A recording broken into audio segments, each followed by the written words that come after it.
चलिए ब्रेक के बाद आपका स्वागत है और आज के सीधा सौदा की जो 10 की टीम लाइनअप था वो आपकी स्क्रीन्स पर आएगा। शुरुआत हुई थी डेल्टा कॉर्प्स, बहुत अच्छे मूव्स के बाद अटक रहा था ये स्टॉक और अब इसका शायद रीजन भी क्लियर होता हुआ। ये स्टॉक कुछ जो क्वार्टरली नंबर्स आए कल बाजार बंद होने के बाद वो वीक है, इसीलिए इन रेड रखा है। टाटा मोटर्स क्योंकि कंसर्न्स है इस समय चाइना लॉकडाउन को लेकर, वो कोविड स्प्रेड को लेकर, टाटा मोटर्स के एक्सपोजर के चलते और आज मार्केट के मूड को देखते हुए टाटा मोटर्स को इन रेड रखा है। इंडिगो पेंट्स और कंसाई नेरोलैक क्योंकि कच्चा तेल 100 के लेवल्स के नीचे डबल डिजिट पे ट्रेड कर रहा है, तो एक सेंटिमेंट पॉजिटिव इन दोनों बीटन डाउन स्टॉक्स के लिए। भारतीय एयरटेल वोडाफोन आइडिया इसीलिए क्योंकि जो ट्राई की सिफारिश आई है, रिकमेंडेशंस आई है 5G स्पेक्ट्रम ऑक्शन को लेकर, उसमें प्राइसेस को 39-40% स्लैश करने के लिए, रिड्यूस करने की बात करी, इसीलिए इन दोनों के लिए पॉजिटिव है, इसलिए रखा है हरे। पर ध्यान रखिएगा बाजार अच्छे खासे मीनिंगफुल दबाव के साथ शुरू करेगा तो आप उसको जरा वॉच आउट करिएगा। लोअर लेवल से फिर रिकवरी इन स्टॉक्स में आनी चाहिए। केसराम इंडस्ट्रीज का ये गुड Q4 परफॉर्मेंस तो गलत होगा कहना, Q4 मिक्स्ड है, पर ये जो रीजेक्ट कर रहे हैं, जो डीमर्जर की तैयारी कर रहे हैं अपने तमाम वर्टिकल्स की, वो ज्यादा बेहतर रीजन होगा शायद इसको इन ग्रीन रखने के लिए। देव इंफॉर्मेशन टेक्नोलॉजी ने नए टाई अप स्टिच करे हैं अदानी इंस्टीट्यूट के साथ और एक और कंपनी के साथ एजुकेशन इंपार्ट करने के लिए। HDFC बैंक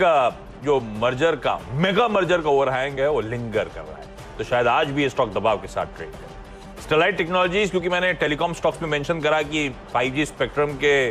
ऑक्शन के प्राइसेस रिड्यूस करने की बात प्लस कहा जा रहा है, 1 से 2 महीने में ऑक्शन की तैयारी कर रही है सरकार, तो स्टेलाइट अपने आप को पोजीशन कर चुका है इस 5G mega 5G roll out के लिए, उसके स्पेंड्स के लिए कैप्चर करने के लिए जो रिसेंट जेवीज और टाइप स्टिच करे थे। इसीलिए मैं मानता हूं शायद आज हरे निशान में इवेंचुअली नजर आए। कई सारी खबरें हैं और कच्चे तेल का असर पेंट कंपनीज पर जरूर दिखने को मिलेगा, तो इसीलिए 3 कंपनी शुरुआत में रखी हो, बड़ी वाली कंपनी बर्जर एशियन और एक छोटी कंपनी शालीमार पेंट्स। और मुझे लगता है कि तेल की वजह से इनकी इनपुट कॉस्ट तो कम हुई है, तो उसकी वजह से शॉर्ट कवरिंग और एक माहौल बनेगा कि इनको फ़ायदा होगा। दूसरा मैंने कहा था कि तमाम जो रियल एस्टेट में तेज़ी है उसका भी फ़ायदा इन कंपनीज़ को मिलता है, क्योंकि रिटेल सेगमेंट में बड़े प्लेयर हैं बर्जर और एशियन पेंट्स। अल्कल अमाइंस और बालाजी अमाइंस में ध्यान रखिएगा, ये स्टॉक हाइस बनाने के बाद बहुत लंबे समय से करेक्शन के मोड में या कंसोलिडेशन के मोड में थे, लेकिन अब फिर से इनकी प्रोडक्ट प्राइसेस ऊपर जा रहे हैं क्योंकि चाइना में तगड़े लॉकडाउन चल रहे हैं, तो उसका फ़ायदा इनको मिलेगा, इसीलिए मुझे लगता है इस पर ध्यान रखना चाहिए। पेट्रोल LNG के लिए अच्छी खबर नहीं है क्योंकि क्रूड भले ही गिर गया 100 के नीचे, लेकिन नेचुरल गैस के प्राइसेस $6.5 तक पहुंच गए इंटरनेशनल मार्केट में, तो वो इनके लिए दिक्कत है क्योंकि ये बेसिकली ट्रेडर हैं, वहाँ गैस ला के यहाँ बेचते हैं, इतनी महंगी गैस खरीदना थोड़ा मुश्किल है, वॉल्यूम पे इम्पैक्ट आएगा। और ऐसा ही असर आपको ONGC OIL में देखने को मिलेगा क्योंकि क्रूड बहुत नीचे आ रहा है, तो इनके रिलाइजेशन धीरे धीरे कम होंगे आने वाले तिमाहियों में, तो प्राइस में डिस्काउंटिंग होगी। हिंडाल्को नाल्को इसलिए क्योंकि एल्युमिनियम में शार्प फॉल देखने को मिली है, वीकली बेसिस पे भी और डेली बेसिस पे भी।